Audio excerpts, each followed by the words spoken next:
first heard again, back to this concept of measuring culture, right? Why company culture counts.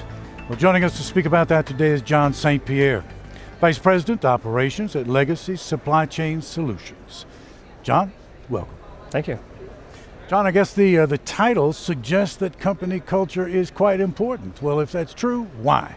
Walk us through that. Absolutely. Well, the first thing that we can do today with Google is do a quick search on how many Americans like their job or enjoy what they do. And what you'll find, first search will come up is 70% of America does not like what they do, doesn't like their job. So that's a pretty astounding statistic. If you were to ask people on the street how many percentage of Americans don't like their job, you'd probably hear 40, 50%, but it's actually 70%. And that's a pretty astounding number. Beyond that, Gallup says that between $450 to $550 billion a year is in waste of engagement of workforce. And they estimate that number to be around 45% of America's workforce is engaged in what they do. So that excess, that difference between 100% and 45%, we consider that waste or dollars that are wasted in today's workplace. So it's pretty significant numbers. And if you look at that in supply chain, 2/3 of labor and 2/3 of costs in supply chain are labor-based. Mm-hmm. So if you look at 6% of your costs being labor, you look at 70% of America not liking their jobs and 45% of them are engaged, we're talking about a very significant portion of that $500 billion in waste. So improving upon one's culture should be significant to improving engagement levels and improving profitability. Okay, so you've convinced me then that it does in fact count, that it's important. Now, here's my question to you. If I walk into an enterprise, if I walk into a company, am I going to see right away what the company culture is there? I mean, isn't it something that is readily apparent? I don't know, tell me. Sure, and I think that's one of the common myths. When I first heard about this philosophy of measuring culture, my first thought was, what are you talking about? I used to walk into a facility or walk into an office and I either felt good or I didn't feel good. You'd see interactions with people and you'd feel it, or I thought I felt it. But the reality is, if I was to show you 5 pictures of facilities right now and say, tell me, is the culture good or bad? You wouldn't really know. Even though you may see smiling faces on the people, it doesn't necessarily mean that they enjoy what they do or that they respond well to their leadership. So can you really see it or feel it? You feel it? That's one of the questions that we pose and we challenge. We believe that culture isn't something you feel in your gut, it's not something you see, it's not an idea, it's not a philosophy, but it's a discipline. And any discipline must be measured. Well, now, is a discipline something that you can build? Because here's my question. I'm wondering if you can build into an enterprise, build into a company, a culture that is going to bring about the kind of, well, let's just say, productivity or other beneficial results that one would like to see in a supply chain context. So the question is this: how do you build a culture like that? Well, that's a great question. Culture is defined as interaction people have every day with each other and others. And if you look at culture and defining culture and building culture, first it starts with values. It starts with an organization's values. And a lot of companies have values, they have posters on the wall. Some companies really dive into the culture and the values, and some don't. They put the poster on the wall and assume it's going to happen. So first off, it starts with values, and any good culture has to define what are the values of this organization and how are we going to cascade those values through our organization. Recruiting, hiring for culture fit versus hiring sometimes for expertise. And supply chain, we do that a lot. We're looking for the right expertise fit, not necessarily the right culture fit, and sometimes we can get trapped and not bring people to our organization that don't have the right values. So step one is having the right value set within your organization and defining what are those behaviors that match your values. That's critically step number one. Step number two, we believe, is leadership development. Especially in supply chain where you may have multiple distribution points. You may have multiple facilities, multiple offices globally. You need to have local leadership teams that are able to take those core values and work with their own teams on displaying the behaviors that respond to those core values. As such, if one of your core values is open communication, but your leadership team in a certain facility is not openly communicating with their team, that's a violation of one of the values that you may have within your organization. So alignment to core values comes through your leadership development. So having a company that can focus on leadership development, taking those potentially supply chain experts and teaching them more about leadership and culture and values is step number two. And step number three, which I think is by far the most critical message that we're talking through in our white paper, is measuring culture. And the concept of measuring culture is completely foreign. You can measure statistics. You can measure KPIs, you can measure cost per line, you can measure service, you can measure tons of metrics in supply chain. Sometimes we over-measure everything we do in supply chain, but not many organizations measure culture. You raise a good point, because metrics, of course, is something that does come up all the time.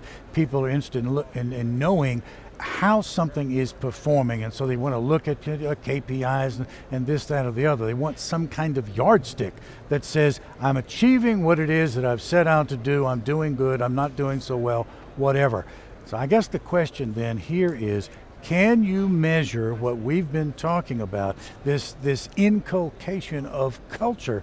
And if so, how do you go about doing that? It is amazing. You know, when I first heard, again, back to this concept of measuring culture, I didn't understand it, and most people don't. I was giving a presentation the other day, and there's 50 people in the room, and I asked, how many of your organizations measure your culture? And there was one person who raised their hand having had that experience and was at a previous company out of 50. The concept of measuring culture doesn't really happen that often. So I posed the question, well, how can you manage something that you're not measuring? And how can you improve something that you're not managing? And that question brings some blank stares in the group. There's tons of research out there in the marketplace on how to assess your base of team. Employee assessments are out there, measuring engagement levels, measuring entropy. You know, entropy is what we define in the workplace as waste. So if there is confusion within the organization, if they believe there are certain elements or values, potentially limiting values within the organization, we define that as waste. So if you have an enterprise that is engaged at a 45% level, which is the national average, there's a good 55% of lack of engagement. How can you move your leadership team from 45% engagement to 65% to 85%, and what will that do to your productivity? What will that do to your cost ratio? And if 2/3 of your costs are in there, that's extremely important. So how to measure is the key. So number one, we believe that there's really a formula here that you can employ, and it's very simple. Survey your entire team once per year. And there's many, we don't want to talk specifically on this talk about how to assess them. There's multiple different ways of assessing job satisfaction, their alignment to values. There's a lot of research out there on the marketplace on how to do that, but do it. Assess your entire team on their alignment to your value set, their engagement in their workforce. And you can do that by simply asking them 3 questions. What are your values? What are the values you're witnessing in your current environment? And what values do you think should take place in your current environment? And by those 3 questions, you'll garner a lot of research and a lot of data points. If you have those 3 questions and you have 1,000 employees, you'll really truly assess the alignment to your culture, which is also an alignment to your values. And with that data, you can then move your engagement level and reduce your entropy within your organization, which should result in pure profits. You know, it occurs to me that a viewer of this video might say, okay, I think I'm convinced. This is sounding good. This is sounding good to me. But I'd like an example. Give me an example where this kind of thing has actually been done. There has been an assessment of a culture in some company, in a particular industry, whatever. What would you tell that person? Sure. So I'll give an example in a supply chain dedicated warehouse environment. Okay. And we had a facility that had about a 55% engagement level after performing the assessment. And 55%, that's 10% above the national average. That's not too bad. And the facility was actually performing very well. They were a good facility. But there's something, I'm sure you've heard of the book From Good to Great. Mm-hmm. We wanted to move this facility to a world-class facility, and we knew that we could only do so much with processes and development of lean events and material handling equipment improvements and the like, but that there was an opportunity there in the engagement level. If we could improve the engagement level, what could happen? So we took it over the course of 2 years, working with that local leadership team through the assessments, learning what the associates on the floor had to say about the alignment of values and what was missing. Maybe what the leadership team had to tweak, what did the company need to tweak in order to get that engagement level up. We successfully moved that engagement level up from 55 to 85%, again by managing it on an annual basis. So therefore managing it, by measuring it, we knew how to manage it. Mm-hmm. Moved that engagement level from 55 to 85%, and the results were outstanding. 80% decline in safety occurrences, recordables. I mean, that's just an outstanding number in and of itself. Sure is. When you think about warehouse, it's one thing to reduce costs, one thing to be more productive, but we also care about the people and taking care of them. There was a 9% increase in service. The service was already very good. We were able to move the needle on that. 18% decrease in cost. And there's a direct correlation. As productivity goes up, your costs go down. That certainly is a very strong correlation. And I think what ultimately happens, there's a book by Stephen Covey called The Speed of Trust. Actually, Stephen Covey's son, called The Speed of Trust.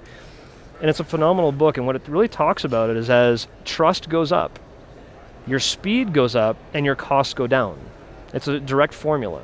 So as the associates trust more in their leadership, because we're focused on culture, because we care about what they think, because we're listening to their feedback, their engagement level will go up via that trust level going up. Your speed will increase, your cost to produce go down. And so I continue to ask the question, when we don't measure culture, and that's 2/3 of the labor costs, and 2/3 of the cost is in labor, and we're not measuring culture, why aren't we? We are definitely a metric-driven industry. We need to measure culture. It's extremely important. Well, you've convinced me, and it's an interesting topic. You know, it's just amazing to me. We can talk about the importance of technology, the importance of process, but ultimately it always boils down to the importance of people. John, I know you're busy here at the conference, but you found time to speak with us. Thank you so much. Thank you very much, Russ. That's John St.Pierre, Legacy Supply Chain Services, and speaking with us today about why company culture counts. Well, thank you for watching.